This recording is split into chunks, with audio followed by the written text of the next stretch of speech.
தமிழர்களின் number one choice Tamil matrimony. வளர்த்த கடா மார்புல பாஞ்சிருச்சுங்கிற மூட்ல இருப்பாரு இன்னைக்கு செங்கோட்டையன். எடப்பாடி பழனிசாமி அரசியல் வாழ்வை தொடங்கி வச்சதே செங்கோட்டையன் தான். இன்னைக்கு செங்கோட்டையனோட அரசியல் வாழ்வையே முடிச்சு வச்சிருக்காரா எடப்பாடிங்கிற மாதிரி ஒரு டிபேட் போய்கிட்டு இருக்கு.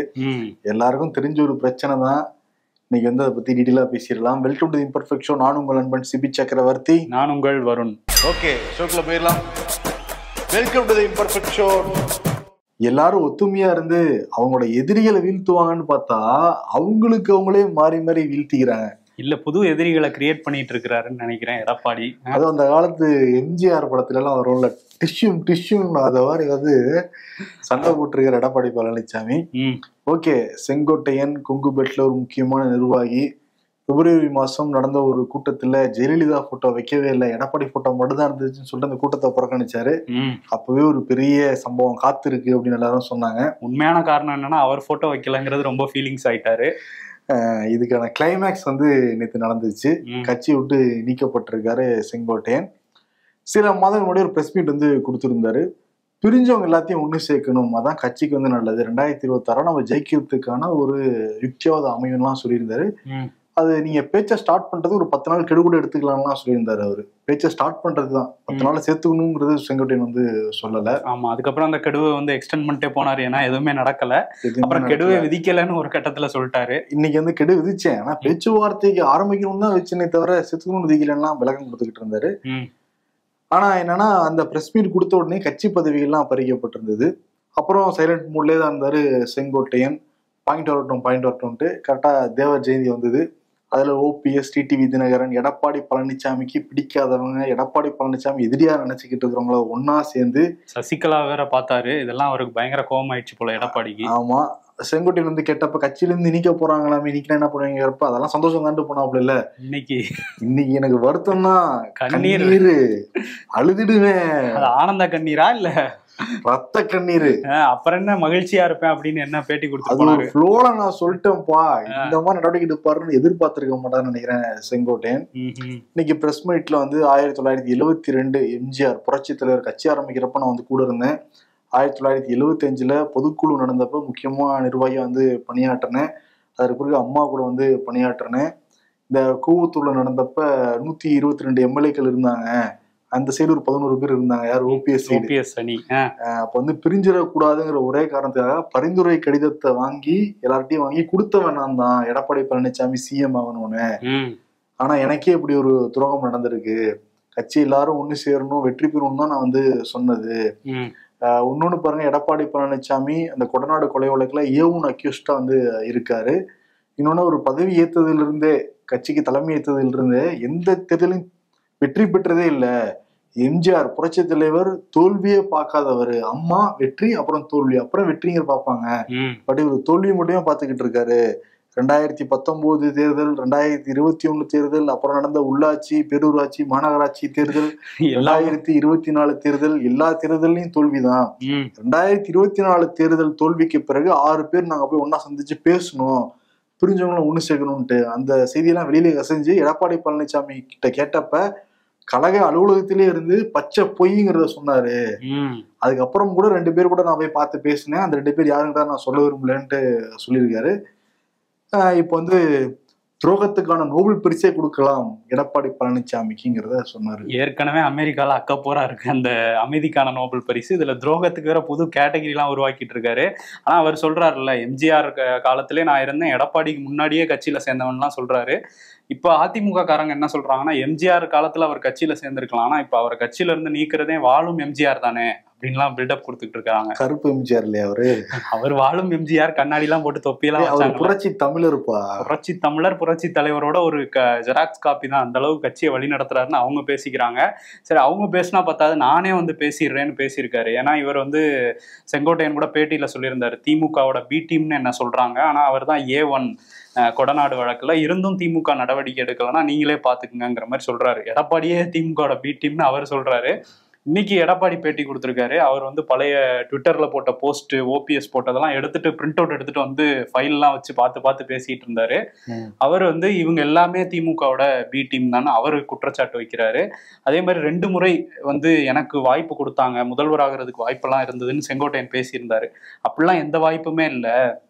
கூவத்தூர்ல எல்லா எம்எல்ஏக்களும் என்னதான் மனதார வந்து தேர்ந்தெடுத்தாங்கிற மாதிரி எடப்பாடி வந்து சொல்லியிருக்காரு. மனதார தேர்ந்தெடுத்தாருன்னா ஏன் வந்து தவழ்ந்து போனவரா சசிகலா கிட்ட? அது ஒரு மரியாதை தான். அங்க டேபிள் வேற இருந்துச்சு, இடிக்கும்ல, அப்படியே போக முடியாதுன்ட்டு குனிஞ்சு போயிருக்காரு.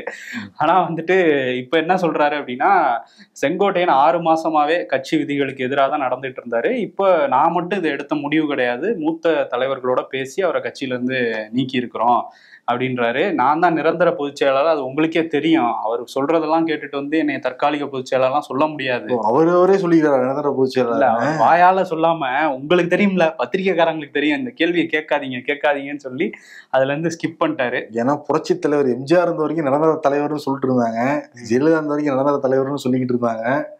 இப்ப அவங்க டெம்பரரி தலைவரா மாத்திட்டாங்க போல தெரியுது. இப்ப அவரே நிரந்தர தலைவர்னு சொல்ல ஆரம்பிச்சிருக்காரு. ஆமா, அந்த 3 பேர் மேலேயும் குற்றச்சாட்டு வைக்கிறாரு. டிடிவி வந்து எங்க இருந்தாருன்னே தெரியல, அம்மா இருந்தவரையும் 10 வருஷம் வனவாசத்துல இருந்தாரு. ஓபிஎஸ் வந்து கட்சி அலுவலகத்தையே உடைச்சு பொருள்லாம் எடுத்துட்டு போனாரு. இவங்களெல்லாம் எப்படி சேர்த்துக்க முடியும்? செங்கோட்டையனா அம்மாவே வந்து அமைச்சர் பதவியில இருந்து நீக்கி வச்சிருந்தாங்க, நான் வந்து தான் பதவி கொடுத்தேன் அப்படின்லாம் சொல்லி பேசியிருக்காரு. ஸோ இவங்க எல்லாம் துரோகிகள் அப்படின்னு அவரு கட்டம் கட்டுறாரு. ஓகே, இப்ப அப்படின்னா தினகரன் வேற சொல்றாரு, இப்ப போர் வந்து நடந்துகிட்டு இருக்கப்பதான் வாள் ஆயுதங்கள்லாம் எடுத்து சண்டை போட முடியும். நீங்க வேணா பொறுத்திருந்து பாருங்க, சில காலத்துல எல்லாமே மாறப்போகுது அதிமுகங்கிறாங்க. அவரு ஏடிஎம்கேன்னே சொல்லல, அது இடிஎம்கே அப்படின்றாரு டிடிவி. அவர் வந்து யாரு, எடப்பாடி திமுகவா இருக்குது இப்போ உள்ள ஏடிஎம்கே, 2026 அவர் காணாம போயிடுவாருன்றாரு. சசிகலாவும் வந்து எப்படி செங்கோட்டையனை நீக்க முடியும், அவர் மூத்த முன்னோடி ஏடிஎம்கேல அப்படின்னு அவங்க கொதிச்சுக்கிட்டு இருக்கிறாங்க. ஸோ இப்படிதான் வந்து ஏடிஎம்கேக்குள்ள அந்த 3 அணி ஒரு பரபரப்பை ஏற்படுத்தி விட்டுருக்காங்க. 4 அணி சசிகலா அவங்க நான் தனி அணின்னு பேசிட்டு இருக்கிறாங்க. இப்ப கட்சியிலிருந்து அடிப்படை உறுப்பினர் பதவியிலுமே நீக்கி இருக்காரு எடப்பாடி பழனிசாமி செங்கோட்டையனை. நானும் நீக்குவேன் அப்படின்ட்டு இருக்காரு. எப்படி, எதுல இருந்து? அவரோட கட்சி அலுவலகத்துல ஒரு பெரிய பேனர் இருந்துச்சு. அந்த பேனர்ல எடப்பாடி பழனிசாமி போட்டோ இருந்துச்சு. அந்த போட்டோக்கு மேல ஜெயலலிதா போட்டோ ஒட்டிட்டாங்க. ஏற்கனவே ஜெயலலிதா போட்டோ இருக்கு, இருந்தாலும் நான் வந்து நீக்கிறேன், உங்களை மறைக்கிறேன்ட்டு மறைச்சிருக்காரு. அதிகபட்சமா எடுக்க புடிஞ்ச முடிவு அதுதான் நினைக்கிறேன். ஆமா, பேனர்ல இருந்து போட்டோவை நீக்கிறது, என்னைய கட்சியில இருந்து நீக்கினா இதான் பதிலடின்ட்டு இருக்காரு. சரி, இதை பத்தி திமுகல இருந்து ரியாக்ஷன் வந்திருக்கு. முன்னாள் அதிமுகல இருந்தவர் தான் இவரும். முன்னாள் அதிமுக இல்ல, இவர் அதிமுகல முன்னால இருந்தவர். யாருன்னா சேகர் பாபு. அவர் என்ன சொல்றாருன்னா, கரையான் புத்த அரிக்கிற மாதிரி எடப்பாடியே வந்து அதிமுகவை அரிச்சு எடுத்துக்கிட்டு இருக்காரு, ஒவ்வொரு ஆளா நீக்கி. இன்னும் கொஞ்ச நாள்ல எல்லாரும் திமுகவுக்கு வந்துருவாங்கிற மாதிரி அவரு பேசுறாரு. ஆமா, இது வரைக்கும் 2 மாதிரி அப்படின்னு சொல்லல அவரு, ஆனா வந்து வந்துருவாங்க. திமுக இருக்கிற பாதையில அதிமுக தானே, செந்தில் பாலாஜியா இருக்கட்டும், பல பேரு. இதுலன்னா இது வரைக்கும் ஒரு 2 டஜன் பேர் வரை நீக்கி இருக்காரு அவரு. வைத்திலிங்கம், மனோஜ் பாண்டியன். ஆமா, அதாவது பேர் தெரிஞ்சவங்க, கொஞ்சம் ஃபேமஸா இருந்தவங்களே ஒரு பல பேரை நீக்கிட்டாரு. தெரியாம நிறைய நிர்வாகிகளை நீக்கி இருக்காரு. வேற அது வேற கதை.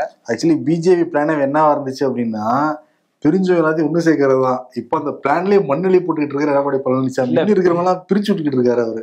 எடப்பாடி பிரிச்சு விட்டுக்கிட்டு இருக்காரு. ஆனா இது ஒரு வகையில பிஜேபிக்கும் சாதகமா தான் முடியும். ஏன்னா இந்த பிரிஞ்சிருக்கவங்க எல்லாம் ஈஸியா கண்ட்ரோல் பண்ணிடுவாரு யாரு, அமித்ஜி. ஸோ அவங்கள வச்சு ஏடிஎம்கேவை கேப்சர் பண்ணிடுவாராங்கிற ஒரு விவாதமும் போய்கிட்டு இருக்குது. ஒரு பக்கம் என்னன்னா, செப்டம்பர் மாசம் 4 நாள் சட்டமன்றம் வந்து நடந்தது. அந்த 4 நாள்ல 16 சட்ட மசோதாக்களை நிறைவேற்றி இருந்தாங்க. இப்ப அதுல 9 மசோதாவுக்கு ஆளுநர் வந்து ஒப்புதல் வந்து கொடுத்திருக்காரு. எவ்வளவு வேகமா வேலை செய்யற பத்தியில உச்ச நீதிமன்றம் கொட்டு வச்சதுக்கு பிறகு. ஆமா, அதுவும் அந்த பல்கலைக்கழக மசோதா, அதை தனியார் மயமாக்குற மாதிரி ஒரு மசோதா கொண்டு வந்தாங்க. அது பெரிய சர்ச்சையானோன்னா மறுபரிசீலனை பண்ணுவோன்னு அரசு சொல்லிட்டாங்க. போயிருந்தா ஒரு வேளை அதுக்கும் கொடுத்துருப்பாரு. ஏன்னா அந்த தனியார் இதெல்லாம் அவங்களுக்கும் கொஞ்சம் பிடிக்கும், அதனால கையெழுத்தை போட்டு விட்டுருப்பாரு. அதே மாதிரி இன்னொரு விஷயம் போன வாரம் பெரிய சர்ச்சையானது, அந்த ராம்சார் நிலத்துல பிரிகேட் ஹைட்ஸுங்கிற நிறுவனத்துக்கு கட்டுமானம் கட்ட அனுமதி கொடுத்துட்டாங்க அப்படிங்கிறது சர்ச்சையாச்சு.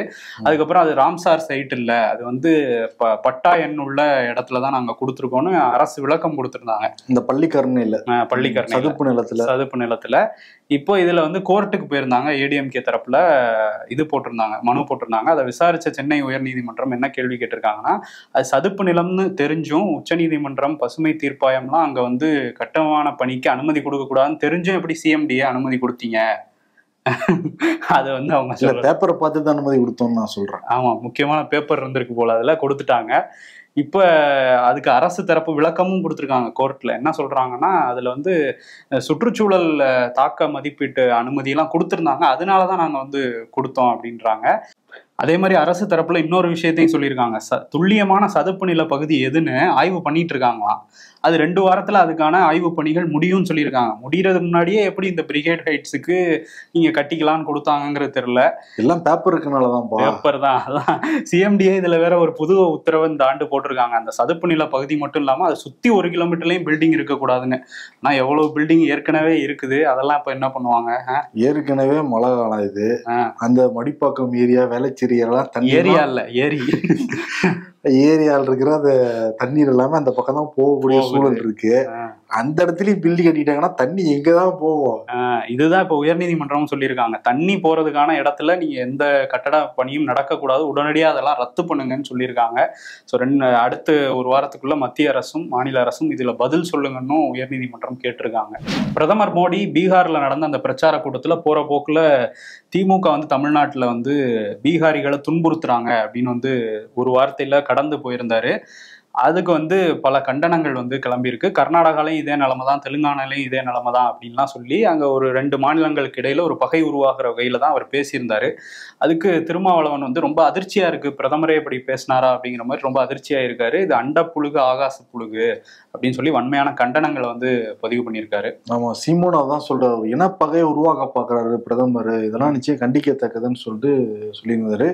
ஒரு தமிழிசை சவுந்தரராஜன் என்ன சொல்றாங்கன்னா, பிரதமர் மோடி தமிழர்களுக்கு எதிராக எப்ப பேசினாரு அப்படிலாம் பேசவே கிடையாது, அந்த செய்தியை யாரும் திரிக்காதீங்க, அவர் திமுகவை தான் அப்படி சொன்னாரு, திமுக இருக்கிறவங்க தான் பல பேர் வந்து பீகாருக்கு எதிராக செயல்படுறாங்க, அததான் பிரதமர் மோடி குறிப்பிட்டாரே தவிர தமிழ்நாட்டு மக்களையோ இல்ல தமிழ்நாட்டுல இருக்கிறவங்க எல்லாருமே பீகார் மக்களை துன்புறுத்தினாங்கன்னு சொல்லவே இல்லை. இல்ல, துன்புறுத்தினாங்கிற வார்த்தையை தான் அவர் பயன்படுத்துறாரு. இந்த மாதிரி திமுகல இந்த நபர் இப்படி பேசிட்டாரு, அந்த நபர் இப்படி பேசிட்டாரு அப்படின்லாம் அவர் பேசல. அதுவும் அப்படி பேசினாங்கன்னு சொல்றாங்கல்ல, தயாநிதி மாறன் பேசியிருக்காரு, பொன்முடி வந்து பானிபூரி விற்கிறாங்கன்னு பேசியிருக்காரு. அப்பெல்லாம் இவங்க யாரையுமே காணோம், எங்க இருந்தாங்கிறதே தெரியல.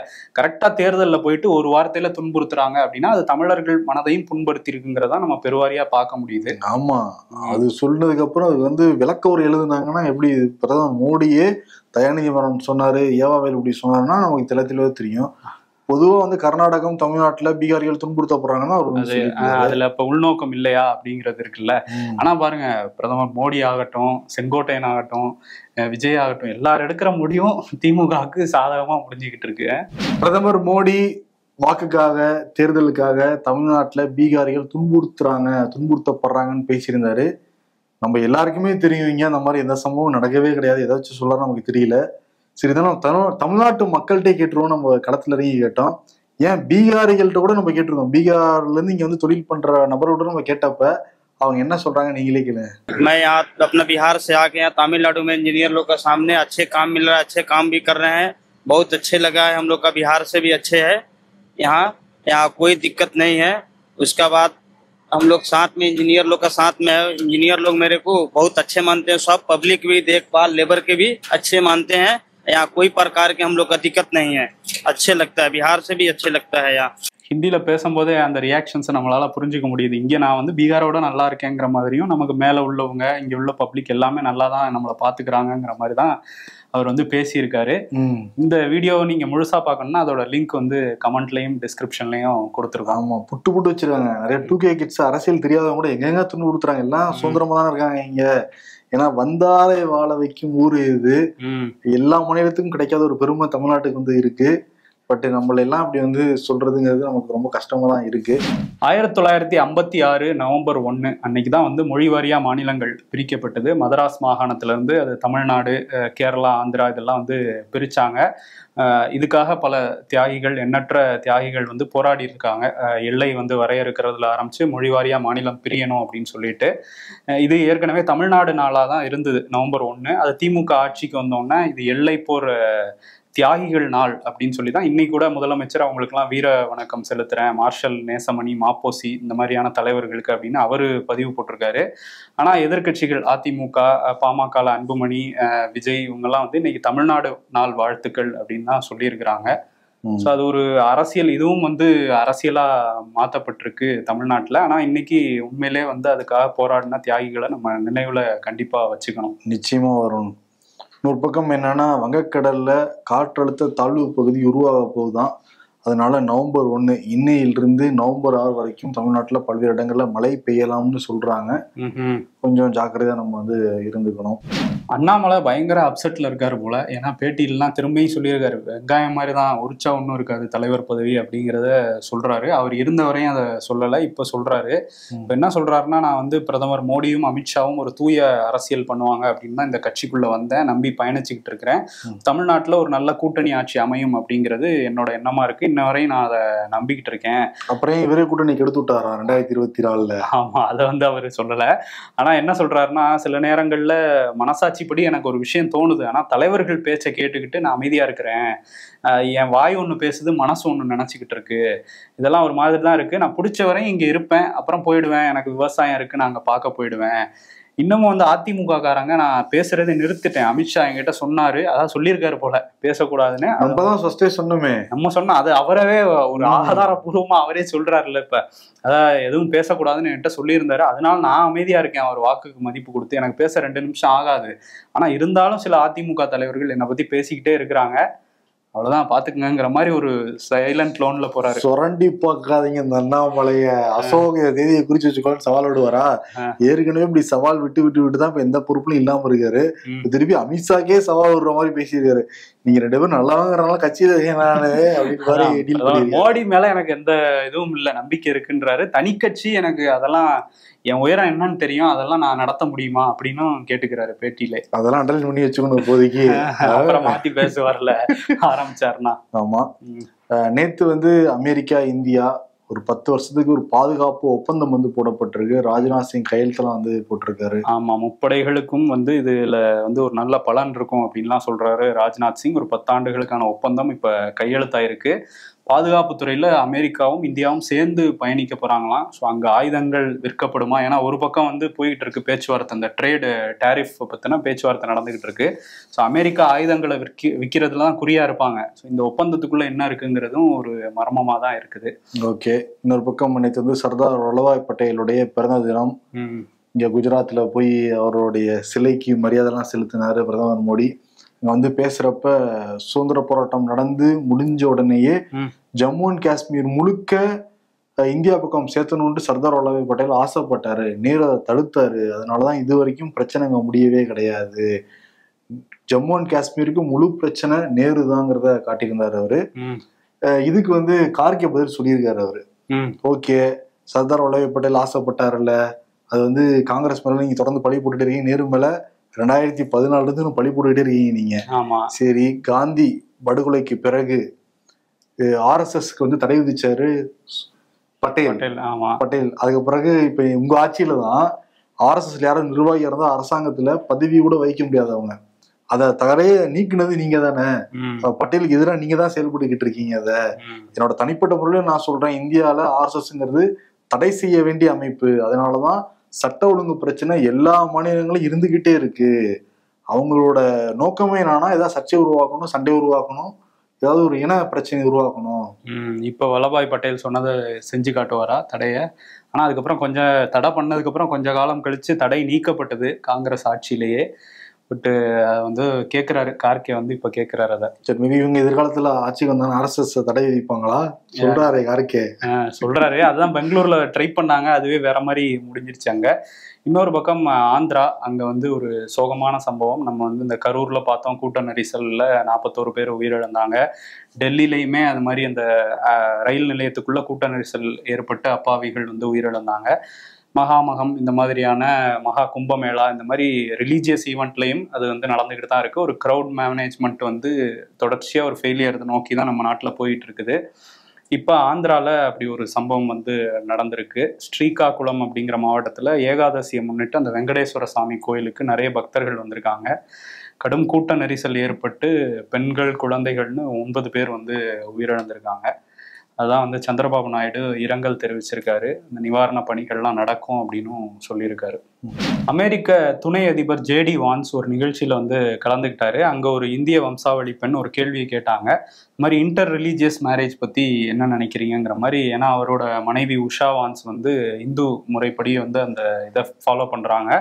ஸோ கேட்டோன்னா அவர் என்ன சொன்னார் அப்படின்னா, நான் நம்புறேன், இப்போ கூட நம்புறேன் அவங்க கிறிஸ்டியானிட்டிக்கு மாறிடுவாங்க ஒரு நாள் அப்படின்னு சொல்லிட்டு, உஷா வான்ஸ் மாறிடுவாங்க, என்னோட குழந்தைகளை நான் கிறிஸ்டியானிட்டி இதுபடி தான் வந்து வளர்த்துக்கிட்டு இருக்கேன் அப்படின்லாம் சொன்னார்.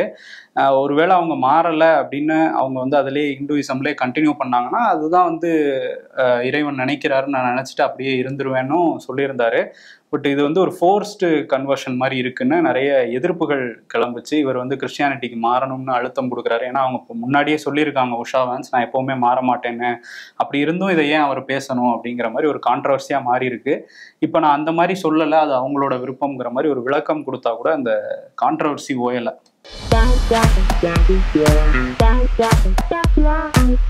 தற்போது நமக்கு வந்த புது தகவல்.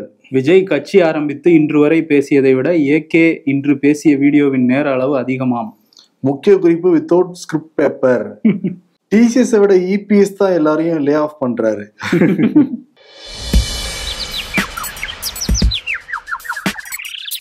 Seeing schoolmates after years. நம்மளை பார்த்திருப்பானோ?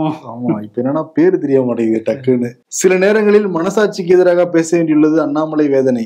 எப்பெல்லாம் அப்படி ஆகுது? எப்பெல்லாம் பொய் பேச முடியாம போகுதோ அப்பெல்லாம். அரசியல்ல இதெல்லாம் சாதாரணமாப்பா. இன்னைக்கு யாரு கொடுக்க முடியும்? குருநாதருக்கு அவரோட சிஷியர் தான் கொடுக்க முடியும். இப்ப குருநாதரா யார் இருக்காருன்னா எடப்பாடி பழனிசாமி இருக்காரு. முன்னொரு காலத்துல செங்கோட்டையன் இருந்தார் அவருக்கு. ஆமா, இப்ப குருநாதரே அவருடைய குருநாதரே நீக்கிட்டாப்புல செங்கோட்டையன். இப்ப செங்கோட்டையன் நேத்து சொன்னாப்புல சந்தோஷப்படுவேன், மகிழ்ச்சியா இருப்பேன். இன்னைக்கு பார்த்தா கண்ணீர் வருது, கண்ணீர் சிந்துதுங்கிறாரு, ஒரு வேதனைப்படுறாரு அவரு. ஆமா, கழகத்துல இருந்து என்ன எப்படிங்க நீக்க முடியுங்கிற அழுதுகிட்டு இருக்காராம். அத ஃபீலிங் நல்லா புரிஞ்சுக்க முடியுது. ஏன்னா 52 வருஷமா இருந்திருக்காரு அதிமுகல. பல டைம் பல கட்சிகள் கூப்பிட்டு இருந்தா கூட தாய் கழகத்திலே இருந்திருந்தாரு செங்கோட்டையன். இதுல இருந்து எப்படி வெளியே வர்றதுன்னு 3 முறை முன்னாள் முதல்வர் ஓபிஎஸ் கிட்ட வேணா அவர் வந்து கேட்கலாம்.